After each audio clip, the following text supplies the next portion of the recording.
This anime begins by introducing us to Ikaru Suzuki, a video game programmer who has become a slave to his office in adulthood. His co-worker disappears before the game's launch, leaving Ikaru with no choice but to spend even more time at the office to fix it on his own. He is informed that the client found the game too difficult for beginners, so Sato is tasked with changing it.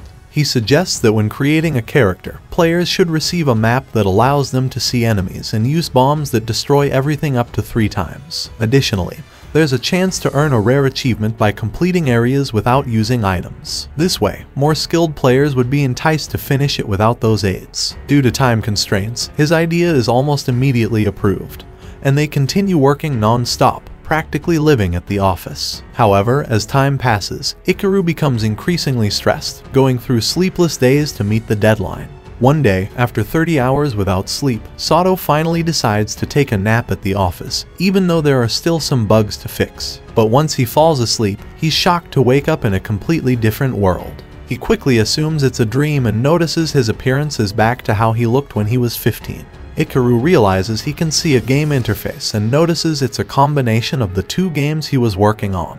When he discovers that he can control the interface with his mind, he decides to explore further and finds that his name is now Sato, the one he typically used for testing characters. Sato also sees a map showing that he's in a place called Dragon Valley. Along with the map, he has 3 meteor showers, just like the change he suggested to help beginners. As he examines the map, he notices a large group of around 300 elite level 50 lizardmen approaching. Unlike them, Sato is only level 1. He tries to hide, but the enemies quickly find and attack him with arrows. Sato is shocked when one of the arrows hits his cheek and he starts bleeding. This is when he realizes he's in real danger, as the pain is too intense to be a dream.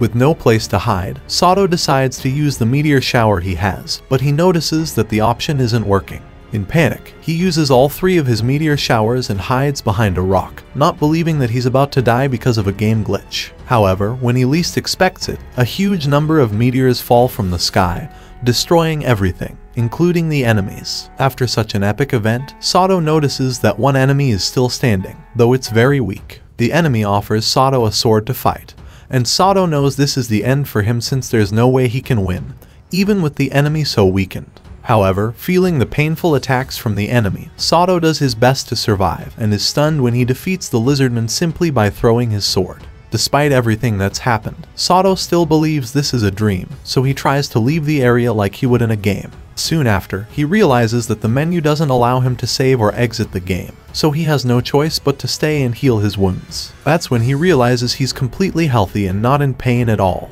When checking his status, he discovers that his energy has skyrocketed, and he's now at level 310 with all his points maxed out. He quickly understands that this drastic change was caused by the meteor shower that wiped out all the enemies. Sato decides to test the meteor shower again after reviewing the logs and all his abilities in the area. He targets an attack from a distance to stay safe but quickly realizes it's far more powerful than the first attempt. The meteors cause a massive explosion, forcing Sato to flee until he passes a magical barrier. Once he's safe, Sato concludes that his destructive power is fitting for a villain if he continues using it, so he decides to disable the ability. He then checked his inventory, which was full of gifts, including an infinite water pouch and countless amounts of money. In addition, he also had special weapons like a holy sword and a magic gun. However, not all of his abilities were unlocked, so he added points and unlocked those that could be used in emergency battles. The next day, he followed the map's directions and decided to head to the soldiers' fort, although he still thought it was all a dream. Sato was determined to enjoy his journey in this new world as much as possible. Upon arriving at the fort, he noticed on the map that the nearest town was Salu. On his way there, he detected around 100 soldiers, with the highest level being 31 and the average level at 7. He also noticed one enemy, which appeared to be a wyvern. Sato jumped to try to attack the creature, but it suddenly struck him. Although Sato was thrown to the ground, he was surprised to realize that it didn't hurt. At that moment, Sato threw a stone at the wyvern and was shocked to see the stone shoot out like a projectile, piercing through the creature's wing. This caused the wyvern to flee toward the town. Sato felt responsible for sending the wyvern toward the town, so he decided to chase after it until he encountered the group of soldiers he had seen earlier. He quickly realized that he couldn't understand what they were saying, so he opened the interface and activated the Shiga language ability, maximizing it. The group of soldiers tried to fight the creature, but the arrows they fired couldn't penetrate the wyvern's tough hide. A group of mages managed to bring it down with magic, but the wyvern quickly attempted to flee. A female soldier named Xena stopped it with magic, but she was thrown into the air. Sato immediately jumped to catch her and brought her to safety. Xena thanked him and introduced herself as a military mage and a servant of Count Salu. However, before they could continue their conversation, Xena's comrades attacked Sato and warned him to stay away from her. Sato remained calm and introduced himself as a traveling merchant, but they quickly pointed out that he wasn't carrying any goods. Sato realized that it wasn't common to carry everything in a menu, so he claimed that his horse had run away, frightened by the meteor. They responded by saying that if he were truly a merchant, he would have fled too. Sato had no choice but to open the menu and max out all his deception and persuasion skills. He then explained that his grandfather's savior was buried at the soldier's fort, and that this happened while he was chasing his cart but couldn't catch up, causing him to lose all his trading documents as well. His story successfully convinced the group, and Sato set off with them toward the town by carriage. Along the way, Xena informed Sato that they were an investigation unit. Sato had been sent to determine whether there were any changes after the meteor shower. After chatting for a while, Sato discovered that slavery existed in that world, and that slaves made up 20% of Salu's population. Not all the slaves were human, there were even elves in the town. Sato could see this just by checking the game's stats in his menu. Not long after, he arrived at the town in person. Xena said goodbye to Sato, assuring him that she would visit him later to thank him for saving her. Yona, one of Xena's comrades, took Sato to get new merchant documents. There, Sato placed his hand on a magic stone that displayed his status information. Fortunately, only the information from before he drastically leveled up appeared, so to them, he was only level 1. Sato received his documents after paying with 1 silver coin and was told that the tax for ordinary citizens was 1 large copper coin. He was also given a permit to enter the town, which was valid for 10 days. They warned that if a soldier found him with an expired permit, he would be fined 1 silver coin, and if he couldn't pay, he would be enslaved. So, he had to be careful. After obtaining everything he needed, Sato wandered around the town, amazed by how structured the game world was. Without warning, a girl named Marta kidnapped him and dragged him to an inn, assuring him that they had good food and clean beds. Sato paid for a 10-day stay and immediately ordered some food. The innkeeper then sent Marta to clean the rooms of cowardly merchants who had fled. Sato asked what she meant, and she explained that during the meteor shower, they kept yelling that the Demon King was picking a fight with a dragon from Dragon Valley. About 60 or 70 years ago, there was a Demon King, but a hero defeated him, and no one had heard of him rising again in any country. Besides, if he attacked, he would head to Labyrinth City on the other side of the country. After gaining more information about that world, Sato finally ate, and then Marta took him to the city market. There, Sato noticed the presence of half-beast humans, but they were not treated well by other humans. A blonde-haired man pushed a half-beast girl to the ground, calling her a dirty animal, and ordered her to stay away from the eastern village. The girl started to cry, and Sato calmly intervened, using his persuasion skills to make the man leave. Afterward, he helped the girls gather the items they had dropped, and they returned to work alongside an older individual, as they appeared to be slaves. Marta seemed a bit surprised that Sato had helped the half-beast humans, who were often rejected by regular humans, recalling that hunters and farmers who came to the city were often killed by the half-beast humans in the past. They brushed off the topic and continued exploring the market, where Sato significantly improved his bargaining and speaking skills. Marta then showed Sato some masks. The dragon mask, which was used during the Harvest Festival, was explained by the seller as being intended for those playing the role of the dragon, while the wig was for those playing the hero. For some reason, Sato ended up buying both items, and soon after, he returned to the inn for dinner. At the end of the day, he went to his room to rest, reflecting on how incredible and realistic this world seemed so far. However, he realized something strange. Nothing in this world aligned with any story or game he had known before. He had created his own language and tasted things he had never experienced before, far too strange to simply be a dream. This world felt like a game, but he couldn't exit or save the game, and there was no clear way to end it. Sato left the inn, remarking that there wasn't enough information yet to figure it all out. While observing the city from a high point, Sato decided that, for now, his plan was to have as much fun as possible living in this world.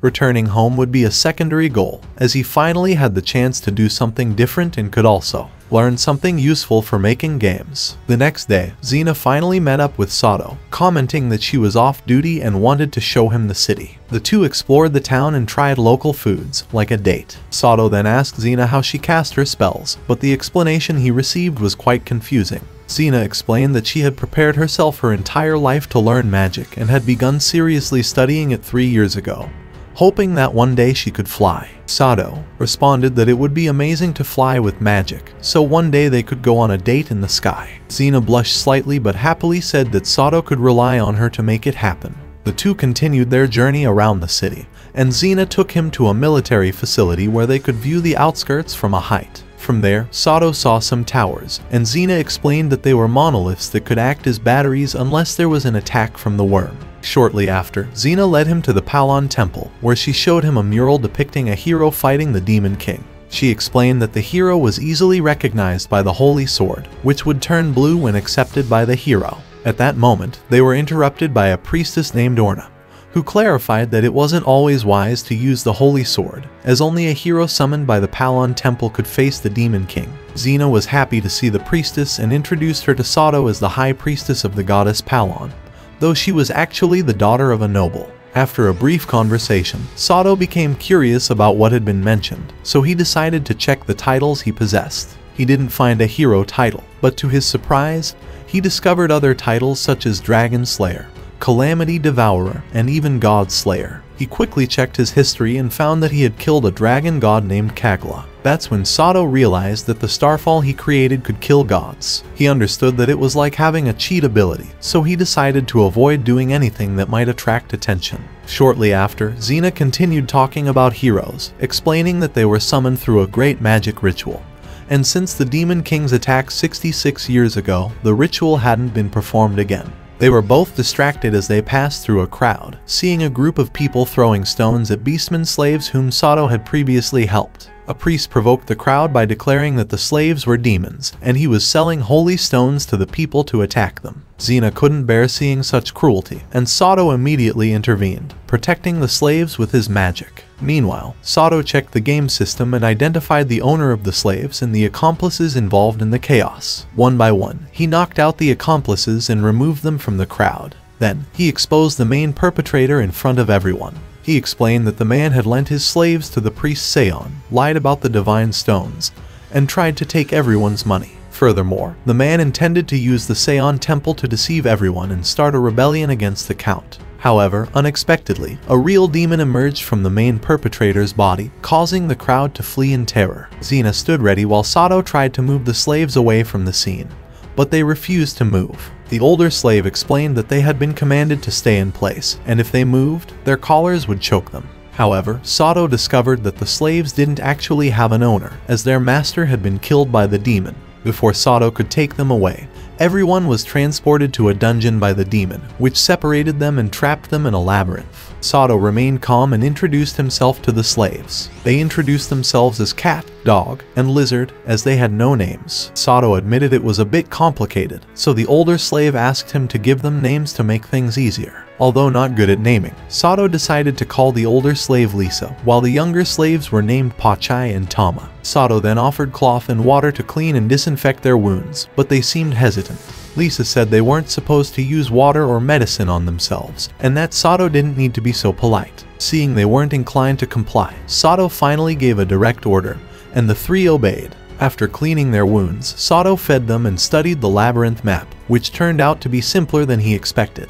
Lisa was the only one lacking in combat ability, so Sato gave her a sword, and they began to make their way through the labyrinth. Tama was tasked with warning them if she saw anything ahead, as her vision was sharper being a cat, while Pachai used her keen sense of smell to detect anything suspicious. Lisa, on the other hand, watched their rear. Before long, Sato defeated the first monster with his magic weapon and used parts of the monster to craft a spear for Lisa. He also collected the monster cores, explaining that they could be sold in the market. Sato decided to remove the slaves' chains and asked Lisa to teach Pachai and Tama how to collect the monster cores. Sato realized that while the girls were with him, they weren't gaining experience or leveling up. Therefore, he gradually involved them more in battles, having them help defeat monsters. After defeating many monsters, Lisa leveled up to level 6, while Pachai and Tama reached level 5. Sato also gained numerous new skills and achievements. Over time, the girls began to defeat monsters without Sato's help.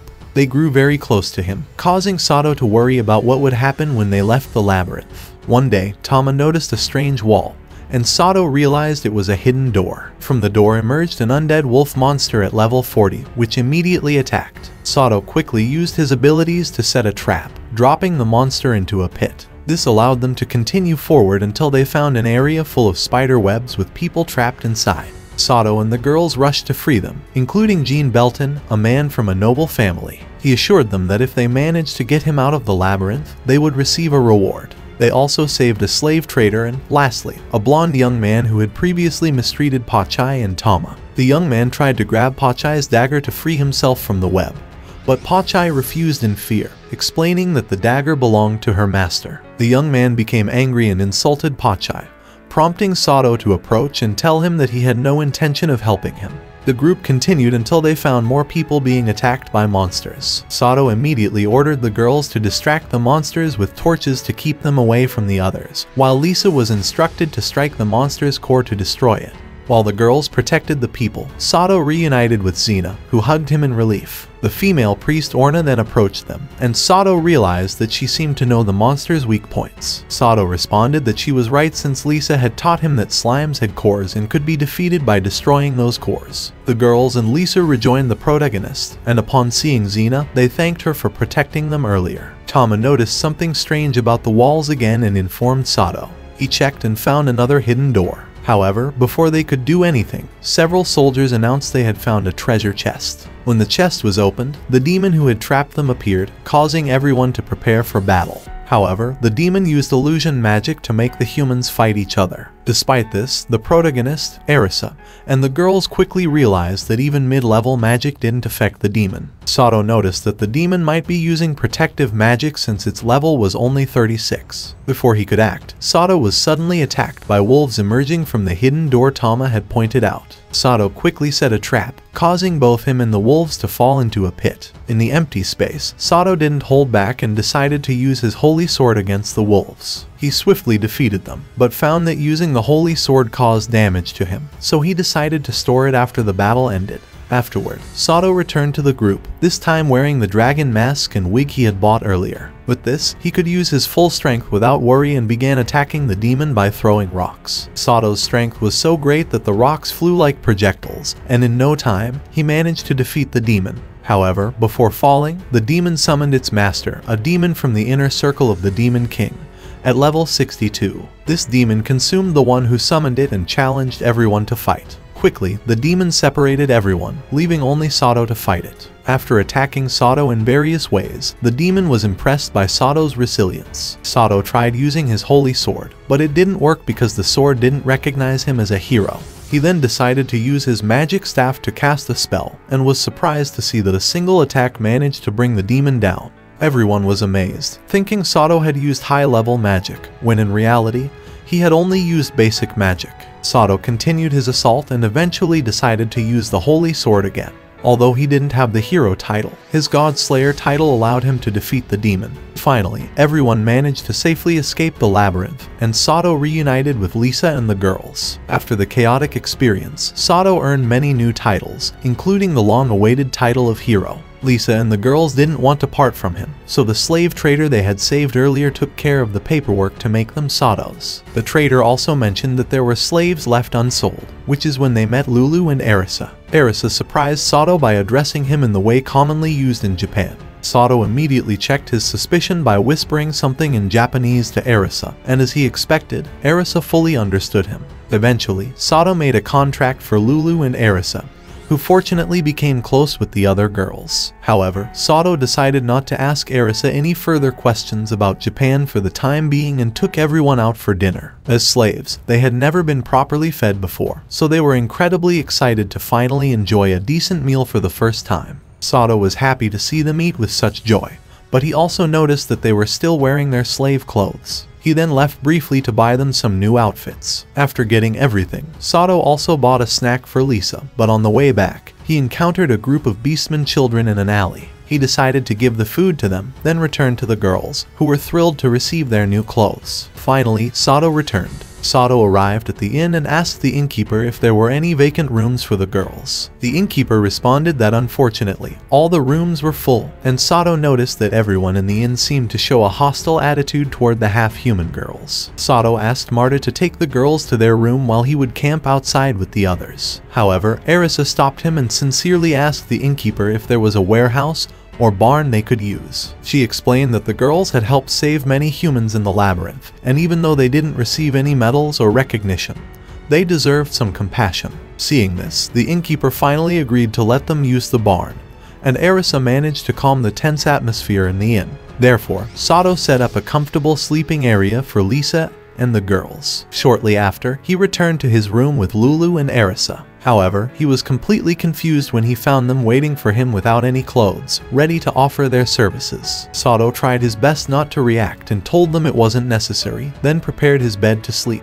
Lulu began to cry, and Sato could deduce that she had suffered a traumatic experience in the past. So, he covered her with a blanket and explained that she no longer had to do such things. The three of them then went to sleep, but Sato woke up in the middle of the night, confused, because Arisa was kissing him. Even though he didn't fully understand what was happening, Sato felt a strong attraction and desire toward Arisa. However, he realized something was off. With all his willpower, Sato approached Arisa and told her she was forbidden from using any magic or abilities. He immediately pulled Arisa away and ordered her to stop whatever magic was at play. Arisa had no choice but to obey, so Sato activated his psychic resistance ability and pushed its strength to the maximum. After calming down, Sato realized this was the second time Arisa had used psychic magic since she had previously used it to calm the hostile atmosphere at the inn. Sato asked what Arisa's intentions were in using psychic magic on him, and Arisa confessed that she wanted to please him because she had fallen in love with Sato at first sight. Sato was not particularly impressed,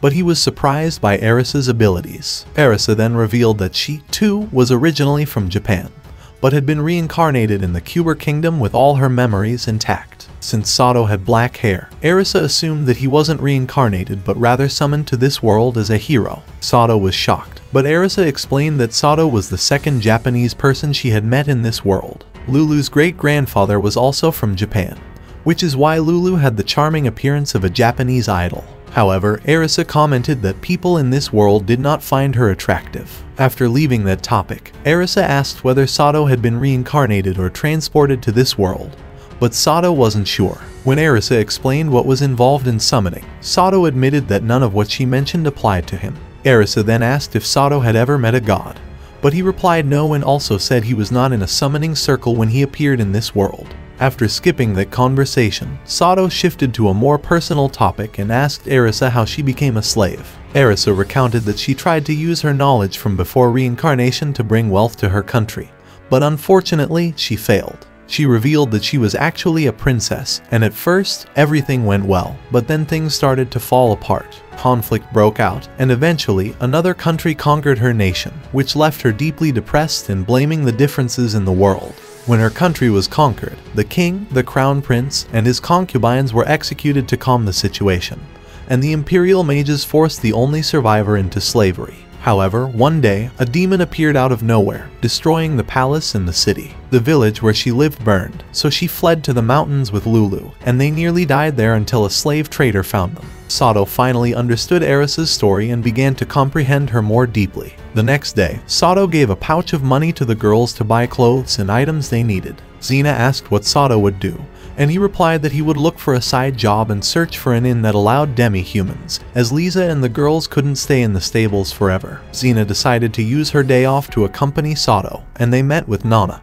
who introduced them to various inns around the city. However, none of them satisfied Sato, as they all seemed suspicious or had a bad reputation. Nana then decided to look for more inns. At her office, she would inform them if she found something by the afternoon. Sato then asked if she would like to have dinner somewhere, and Nana suggested visiting the newly opened flea market at the square. They followed her advice and visited the market together, but there, the girls and others found Sato wearing new clothes. Arisa also had new clothes and had changed her hair color as a precaution, since purple hair was seen as bad luck in the city. In the end, after buying a few items, they all went together to watch a performance at the open stage. The girls didn't pay much attention to the performance, but Sato was focused on the story, as it seemed to be based on real events. The story told of the strategy of Marquis Muno, where Sato Zen was a commoner wizard romantically involved with Princess Lilti, whose fiancé, Marquis Muno, killed Zen's entire family. Zen was eventually killed by the princess's servant. In the end, the princess took her own life, giving the story a bitter ending.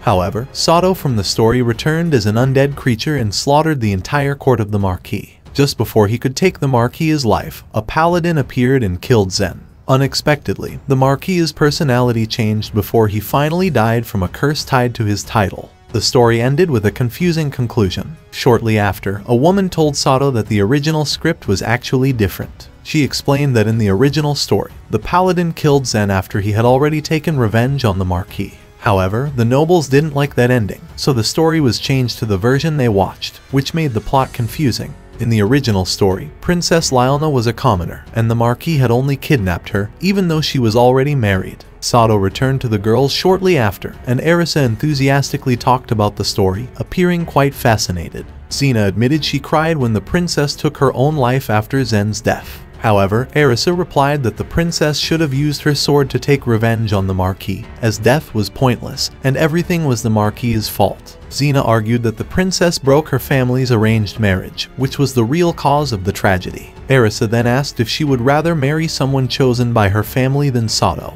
This question shocked Xena, and she explained that she had no such ties. Arisa accused Xena of joining the military to avoid arranged marriage since there was a 5-year service guarantee. Even so, Arisa warned that Xena should be ready to sacrifice everything for the one she loves, or it's not real love. Xena still hesitated at the thought of going against her family's wishes, but Arisa said that if she only wanted to be a good girl, someone else would steal the man she wanted. This deeply affected Xena, so Sato intervened and scolded Arisa, who then apologized to Xena. The argument even made the girls cry, so Sato decided to buy food to cheer them up. Sato and Xena were once again together and decided to take a stroll around the city. However, they suddenly encountered Xena's comrades, who were severely injured. They explained that they had fought against insect ants, but before that, they had seen a group of rat men crossing the border. A man in the front was wearing red armor, and they suspected that these men had drawn the attention of the monsters. Xena healed them with her magic and said that she would go to treat the other victims. Meanwhile, the girls suddenly approached Sato with the corpse of a flying ant, excitedly exclaiming that they had found their prey. Sato checked the map and realized that a large group of insect ants was heading toward the city, so he ordered the girls to take up their weapons and asked Arisa to take Lulu to safety. Soon after, the flying ants began attacking the city, but most couldn't breach the city's defenses. Pachai and Tama were tasked with protecting the inn, while Sato built barricades with Lisa, defeating all the monsters. The city's soldiers arrived and also helped eliminate the monsters. However, Sato noticed that some ants had entered Nad's workshop, so he went in to clear them out. There, he saw Nad hiding in the basement, unable to escape because the stairs were covered in acid.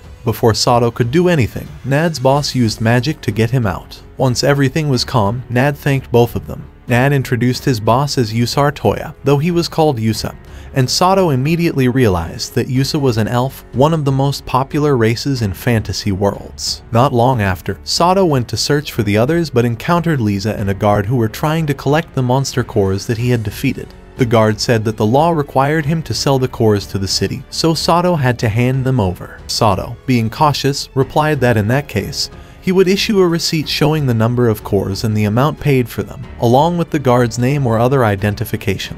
The guard became angry and offended, thinking Sato considered him a thief. However, Sato explained that merchants must be careful. With his merchant's skills and logic, Sato managed to get the guard to sign a contract that ensured there would be no fraud. In the end, the inn prepared a special dinner to thank them for their protection. Sato noticed that Lulu still seemed unwell, so he grew concerned and decided to look for a pharmacy. On his way, he found a feather from a shadow owl but didn't pay much attention to it, saving it to give to the girls later. However, Sato was surprised when he passed an alley and saw some shadow monsters attacking someone. He quickly defeated them with his magic weapon and rushed to check on the victim, who turned out to be a red-armored rat man. The rat man warned that he wouldn't survive much longer and begged Sato to protect the princess. Seeing the girl that the rat man was protecting, Sato immediately administered first aid and brought her to Nad and Yusa's house. He explained that he had brought someone Yusa might know and then revealed the girl carried by the rat man. It turned out that the girl was also an elf, and Lisa instantly recognized her as Miss Arania Bowman,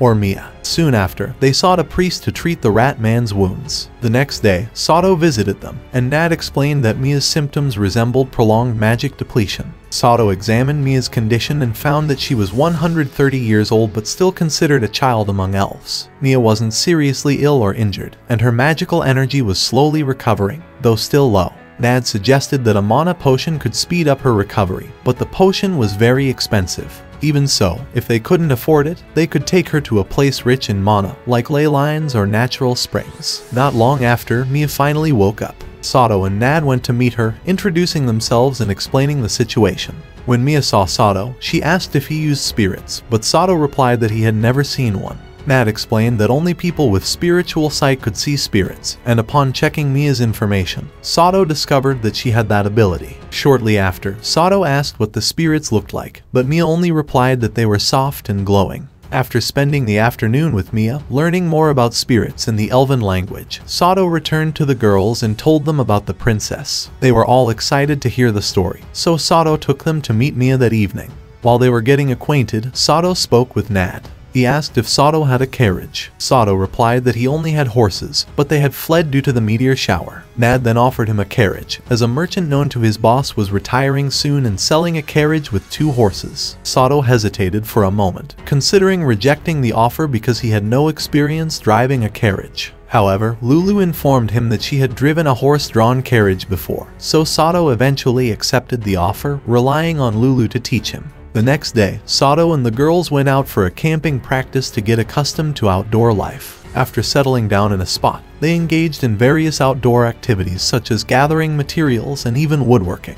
During the camping time, Sato received a visit from the beastmen children he had once fed, and they gave him a set of various fruits and seeds as thanks for the meal that day. Sato accepted the seeds as an apology for the disturbance, but he didn't let them leave empty-handed and gave them plenty of dried meat to eat after the camp. Sato returned to the city and completed the paperwork for the carriage, which was now officially his. Arisa suggested they use the carriage to bring Mia back home since the elf village was located southeast of the Shiga kingdom. Sato didn't mind the idea, but he proposed asking Lisa first when she returned. Meanwhile, Lulu was tasked with teaching him how to drive the carriage, though she still seemed a bit shy and awkward due to her status as a slave. However, Sato quickly helped Lulu feel more confident, and she successfully learned how to drive the carriage. However, the weather suddenly changed, and along the way, Sato detected a strong presence, which turned out to be a black owl. The bird flew off, so Sato decided to return to the others. Upon arrival, he saw that Mia was already feeling much better thanks to a potion Lisa had given her. Sato once again spotted the black owl watching them from the rooftop, so he decided to head inside Nana's house with the girls. There, he met Missy, a ratman who had saved Mia, who was still recovering. Missy explained that several sorcerers from their elf village had kidnapped Mia and held her in a place called Kuna. When Mia managed to escape, she encountered Missy, who rescued her, and together with his friends, they tried to take her to the city of Seru to meet with Yusa. However, the flying ants that attacked the city were sent by the sorcerers who had kidnapped Mia. Sato still didn't understand why Mia had been kidnapped, but he sensed that Lisa knew something. However, since Lisa seemed unwilling to speak, Sato decided not to press her. Suddenly, a commotion was heard inside the house, but when they checked, it turned out the girls were just scared because of the storm. Sato felt relieved, but he noticed that Tama kept staring in a particular direction. When Sato looked in the same direction, he realized that the owl from earlier had already entered the house. With a loud clap of thunder, the black owl transformed into a powerful sorcerer. The sorcerer immediately used psychic magic to confuse everyone, but Arisa managed to break the magic's hold with her own abilities. Sato then strengthened his immunity. After that, he checked the sorcerer's information and discovered his name was Zen, just like the hero in the story they had seen earlier. Zen declared that he had come for Mia, but Sato calmly stood between them and warned Zen that he had no business with the merchants. However, Zen assumed that Sato might be a descendant of a hero, amazed that Sato could resist his psychic magic without issue. Sato simply replied that he couldn't allow Mia to be taken without her consent, but Zen retorted that in that case, he he would have to eliminate them all. Seeing the girls had fallen asleep due to Zen's magic, Sato felt free to use his power without restraint. He immediately launched an attack on Zen using his martial arts skills, but Zen caught him by controlling shadows, impressed by Sato's strength. Lisa and Arisa attacked the sorcerer, and the distraction was enough for Sato to break free from Zen's grasp.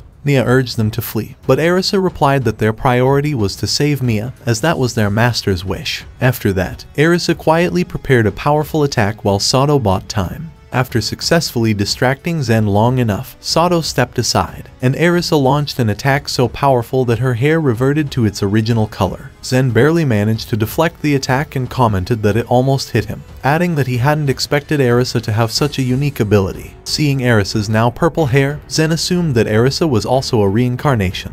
Arisa fainted from exhaustion, and Zen remarked that power greater than one's capabilities would lead to destruction. He warned Sato that if he wanted to prevent Arisa from becoming a plaything for the gods, he must ensure that Arisa does not use her unique ability. After saying this, Zen decided to leave and used his shadow control to take Mia with him. Sato couldn't stop it, but Zen explained that Sato could visit Kuna if he wasn't afraid of dying. Without wasting time, Sato gave the girls instructions on what to do and immediately jumped into the shadow portal created by Zen. Sato entered an empty area where even the map was unavailable. However, in his own way, Sato managed to break the system and escape, entering what seemed to be a castle. Zen was shocked to see Sato there, unable to believe that Sato had escaped his shadow prison. Sato explained that he used a light amulet that rendered magic ineffective on him, but Zen said the test must be fair, and that Sato couldn't cheat. Only those who have conquered Kuna can reach that place, and only a hero can do so. Zen declared that only someone like that would earn the right to fight him, the Eternal King, who could never die as long as he had the protection of God. Sato tried to run towards Mia, but Zen sent him out of the main hall, leaving him outside of Kuna, which turned out to be a giant tree. Without wasting time, Sato defeated all the monsters in his path until he reached the entrance, where there was text written in Elven. Using his special abilities, he managed to read that the place was an Elven training institute, so the life support mechanisms would only work for elves. There were no restrictions for anyone who wanted to enter the training area, but they had to proceed with caution. Sato decided to follow the rules since he didn't want to face any punishment.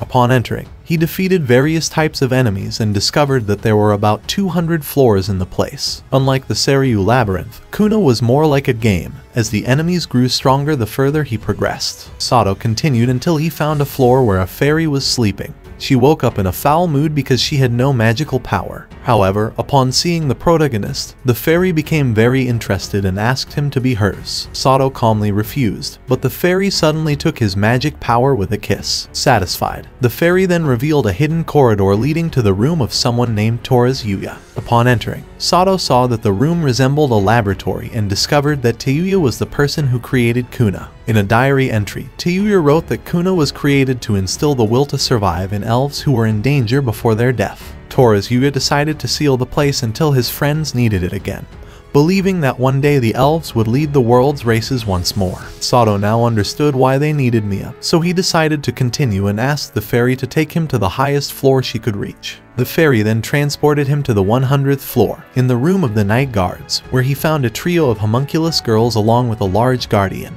They prepared to fight calmly. Sato recalled that homunculi were artificial intelligences created through alchemy. They explained that to proceed, Sato had to defeat the Guardian, but Sato managed to defeat it with one strike. The homunculus group then split up, and 2 of them surrendered, leaving number 7 as the leader. Sato merely knocked her out and left her in a safe place to continue his investigation.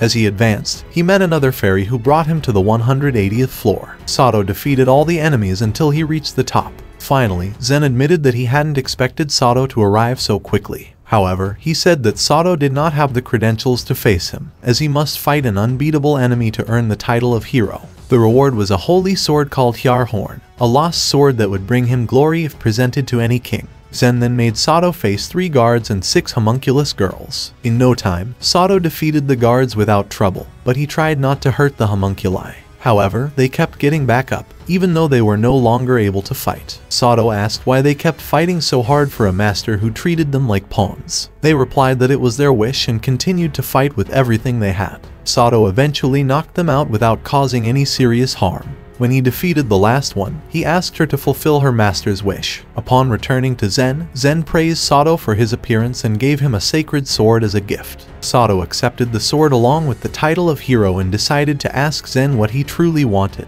Zen responded that the only thing he desired was to find a hero who could kill him. He explained that his previous life had ended with an unjust cruelty, and God had decided to reincarnate him. As a reincarnated baby with honorable parents and a partner who was too good for him, he thought that everything would be fine for a while. However, he was foolish to believe that his new life would have a different ending. He realized that a nobleman who had fallen in love with his wife captured him and executed him on false charges. The vision God granted him later showed the heads of every member of his family scattered across the castle, and beneath them, his wife's body lay like a broken doll. Zen then turned the remains of his family and others who were killed there into the undead, threatening the family who had taken everything from him. After exacting his revenge, he sought a way to end his life so he could reunite with his wife. However, God's blessing did not permit this, as he had become the eternal king of the night. Zen then asked Sato to end his life before he became a demon king in spirit. Sato, now understanding his wish after hearing such a tragic story, used his sacred sword without hesitation. The sword glowed blue as Sato struck Zen. Zen thanked him for fulfilling his wish and finally left his life to reunite with his wife once again. Sato gained the title of Slayer of the Immortal and took the only keepsake from Zen, his wedding ring. Kuna then initiated a self-destruction sequence, prompting Sato to rush to save Mia using Kuna's emergency system. Sato sent Mia to escape with 6 homunculi, but he stayed behind. Quickly, he headed to the room where he had left homunculus number 7 to rescue her. With her in his arms, Sato ran to the floor where Aradia was and asked if there was a way to get them out of there. Aradia responded that if he gave her magical power and the seed, she could transport them to the hollow tree outside Kuna. Sato remembered the seeds given to him by the beast children earlier, so he gave them to Aradia and also transferred all the magical power he had. With this, Aradia managed to get them out of the place, and Sato began running far before the ruins of Kuna could reach them. Using many skills, Sato successfully escaped with number 7. Shortly after, he was finally reunited with the girls. They all greeted him with tears, having been deeply worried since he left. Mia formally thanked him for everything he had done, and Sato received the title Friend of the Elves. Meanwhile, the homunculi also thanked him for sparing and saving them. Sato told them that he had fulfilled Zen's wish and handed over the ring Zen had left behind. Seeing this, the girls knelt before him and vowed to serve him as their new master, but before they could stay by his side, they needed time to take Zen's wedding ring to his wife's grave. However, number 7 stayed with him, so Sato gave her the name Nana. Together, they all returned to the city, and Mia told Lisa that she would be going home. Sato promised to escort her. Upon arriving in the city, Sato was finally reunited with Xena, who had also been anxiously waiting for him. Xena confessed that when she heard what had happened, all she could think about was finding him, but she had only acted like a child. Sato apologized for worrying her and admitted that he wanted to give her something before the monsters attacked the city. He gave her a pair of earrings they had seen on the day they watched the performance in the square, and Xena was overjoyed. Sato then confessed that he had taken on a task to escort a kidnapped elf child back to her home. Xena was shocked and thought that Sato would not return, but he reassured her, saying that he would definitely come back and would bring a souvenir from the journey. The two of them then promised to meet again. Shortly after that, Sato returned to the girls, who had finished packing. They all said their goodbyes to the group, but Xena was not present at the farewell. However, the group eventually set off on their journey toward the elf village. Not long after leaving the city, Xena caught up to the carriage on horseback and stopped it. Sato spoke with Xena alone, and she admitted that she couldn't be like the princess in the story who left her family for her lover, so she wouldn't ask to be taken along. However, in the spring, her brother would come of age and become the head of the family, and after talking to him, he agreed to let her do as she wished. So when spring comes, she will join them. The group set off again after that farewell, and Sato couldn't stop thinking about dinner. After traveling for a while, everyone stopped to eat, and Lisa prepared snacks for the journey before they departed again. Arisa commented that she would store her snacks in the item box, explaining that it was like an inventory in a video game. It used magic to put in and take out items, so it was rarely used, but very convenient. Sato decided to acquire that ability and compared it to his own inventory, realizing it was different. Nevertheless, he decided to study it carefully later and reminded the girls to finish their tasks before setting off. Sato prepared pillows so they could travel more comfortably and made dolls for the children. Shortly after that, they resumed their long journey. When they stopped again, Sato decided to stay a bit longer to let the horses rest. Besides, he wanted the children to have more fun, so as a game, he gave them a mission to check some stones in the area. Pachai, Tama, and Arisa eagerly ran off to explore the area, while Sato spent more time with Mia and the others. However, not long after that, Arisa came looking for him and showed him that she had found a story stone, suspecting there was a temple nearby. Sato was very surprised and felt like he had seen it before. Suddenly, he heard a woman's voice calling his real name and telling him not to forget that they would always be together. Another woman's voice said that no matter the world or era, he would always be Ikaru. Sato recalled himself as a child at a temple, asking his childhood friend if reincarnation was real. His friend replied that it was real, but simply reincarnating wasn't enough. Suddenly, Sato remembered that the temple was near his grandfather's house. The strange-haired girl said that human and divine lives were different. To be together, divine intervention was needed. There, Sato remembered someone performing a Kagura dance, a dance dedicated to a goddess who fell in love with a human.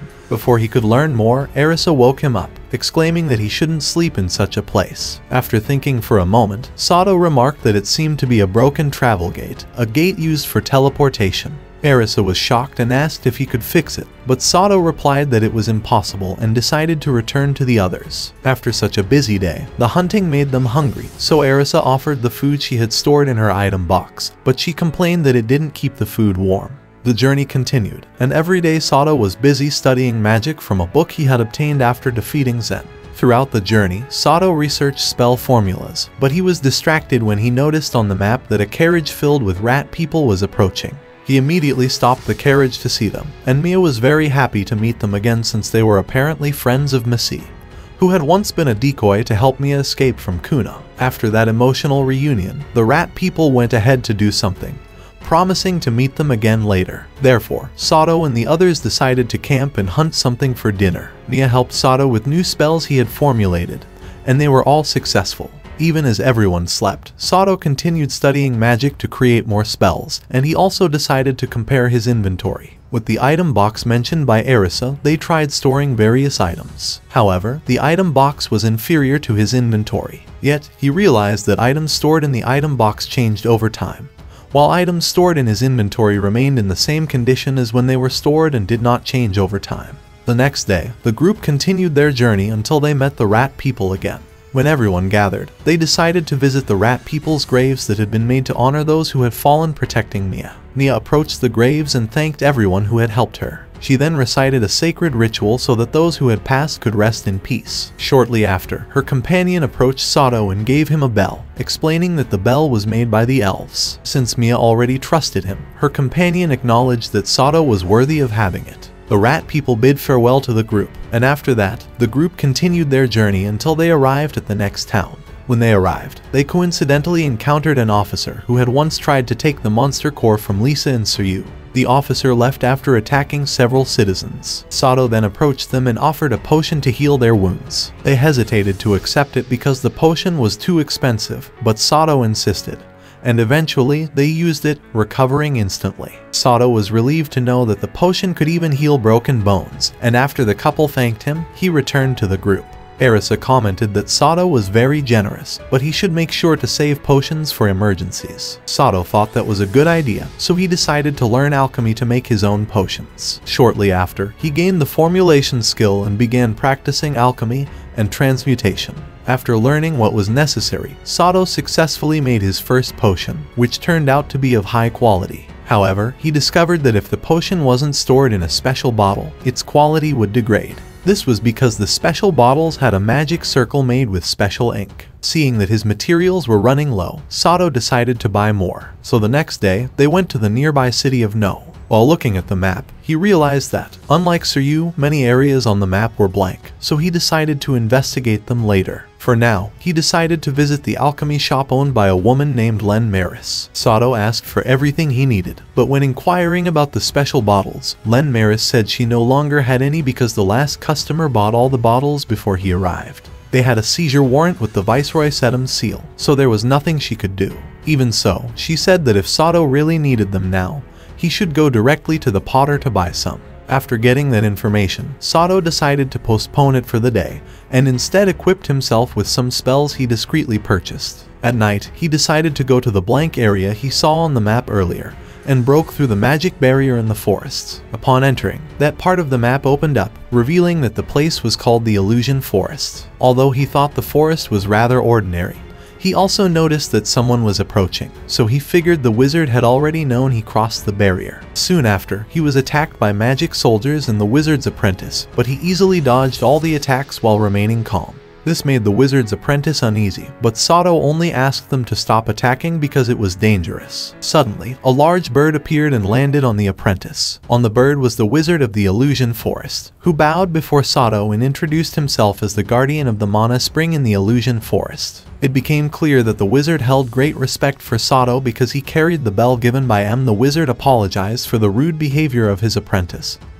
who didn't know they were facing a Bolin emissary. Sato explained that he was taking care of an elf from the Bolin clan, but he wasn't an emissary. Shortly after, he met the wizard's apprentice, a girl named Nimana or Ani. The wizard asked how their potion production was progressing, and Ani replied that there were no issues, so they could fulfill their agreement. Sato asked what agreement they were referring to, and the wizard explained that they had an agreement with Count Kahenu. In exchange for keeping thieves and hunters out of the forest, they delivered 300 special potion bottles twice a year. Sato expressed his interest in potion making, so the wizard said he would teach him a special recipe. After learning for quite some time, Sato said goodbye to the wizard, who lit his path through the forest with magic as he returned to the city. The wizard gave him a letter that he was apparently supposed to deliver to a giant. Sato kept the letter and eventually rejoined the others. The next day, Sato went to a tavern, but a conversation between two strangers caught his attention. He overheard them talking about a deadline and goods they needed to destroy. Before he could hear more, the workshop owner arrived to discuss the bottles he had requested. The owner explained that there were many regulations in the city, so he couldn't just make the bottles, but he offered an alternative, learning to make ceramics at his workshop. Sato suddenly stopped listening as his focus returned to the conversation between the two people earlier. One of them was telling the other that when he became viceroy, he hoped to appoint himself and his clan as assistants in return for their loyalty. The other responded that it would happen, but clarified that he wouldn't become a viceroy because his plan was to be the ruler of his own territory. Sato dismissed the conversation, convinced it was just meaningless noble talk. The next day, he and the girls decided to go to a workshop to learn pottery making. But Sato checked the map and discovered that Ani was being chased by enemies. They quickly set out to help her, as a group of bandits was after the packed potion she carried. Sato and the girls managed to stop the enemies, allowing Ani to safely enter the city. However, once she arrived, a group of bandits caused her to crash, destroying her cart along with the potions. After counting the remaining bottles, they found that out of 300 potions, only 120 remained, leaving 180 short of fulfilling the pact. Ani was devastated, but Sato suggested they deliver what they had first and then figure out a solution. However, when they explained the situation, the viceroy's assistant, Birkins, said that they still needed all 300 bottles before nightfall. Sato recognized the voice and was surprised to see that Dawson, an official who had previously attacked the citizens, was standing beside him. Even though Sato offered various solutions, Birkins firmly refused, saying he needed the specific potions from the witch. It seemed as though he was trying to sabotage the pact, but Sato realized that wasn't the case. At that moment, he recognized their voices, realizing they were the same people he overheard talking in the tavern earlier. Sato finally understood that Birkins planned to destroy the Forest of Illusions to build a city there. With that thought, Sato maxed out all of his skills to deal with the situation. In the end, he convinced Birkins to accept a delivery of potions with the same quality as the witches, after securing a written contract. Sato then regrouped with the girls, who had gathered the ingredients, but Ani warned that it would be impossible to finish the task before nightfall, as even if they made the potions, they would be useless without the bottles. That's when Sato realized the reason why all the bottles in the alchemy shops had been bought was because someone was trying to sabotage them. However, Sato didn't give up. He went to the workshop and asked the owner to lend him the kiln. After some thought, the owner agreed to help them, although he believed it was an impossible task. Sato and the girls quickly went to work making bottles, while Arisa and Mia handled the potions. In a short time, they managed to make many bottles, but the problem arose during the drying process since the bottles usually required 5 days to dry before they could be fired. Even so, with all his knowledge, Sato created a spell to dry the bottles instantly. Everyone worked hard, and by dusk, all the bottles were in the oven and ready to be processed. They just needed to cool, and the bottles would be complete. However, Dawson suddenly appeared with his followers and accused them of making bottles without permission. Because of this, they completely destroyed the oven, ruining everything inside and leaving the girls devastated. Soon after, it was revealed that what they destroyed was merely a decoy left by Sato. Before the oven was wrecked, he had stored the bottles in his inventory, then moved them into the M box to adjust the temperature. In the end, they had all the bottles intact. By the end of the day, Sato went to Birkin's to get the receipt signed and stamped. However, Birkin's refused to sign it, until suddenly Count Kyujin appeared, declaring that he would be the one to sign it. Then, the witch from the Forest of Illusions also arrived at the scene, as Sato had used Ani's pet to communicate with her and explain the situation. The Count told Birkin that he had learned of all his crimes and realized that giving him that position was a mistake. He said that Birkin was unfit to be the ruler's assistant, and would no longer hold any aristocratic rights in his domain. At that moment, Birkin attacked, but his efforts were in vain, as it was impossible to harm the Count in his own territory. The Count then declared that Birkin would pay for his betrayal with his life. However, before the Count could strike him, Sato swiftly stopped both Birkin and Dawson. The Count, surprised, asked why Sato was interfering, to which Sato simply replied that it was because there were children present. After everything was settled, the group prepared to leave. The witch and Ani thanked Sato, and as a token of their gratitude, they gave him a magical lantern. Sato also earned the title of Friend of the Witch. Finally, Sato and the girls continued their journey, planning to pass through the Muno Barony. Xena received a letter from Sato and was so excited that she told her friends about it even before reading it. In the letter, Sato explained that they had traveled to Count Kuhano in the west of Suryu, and that their first journey was more challenging than expected.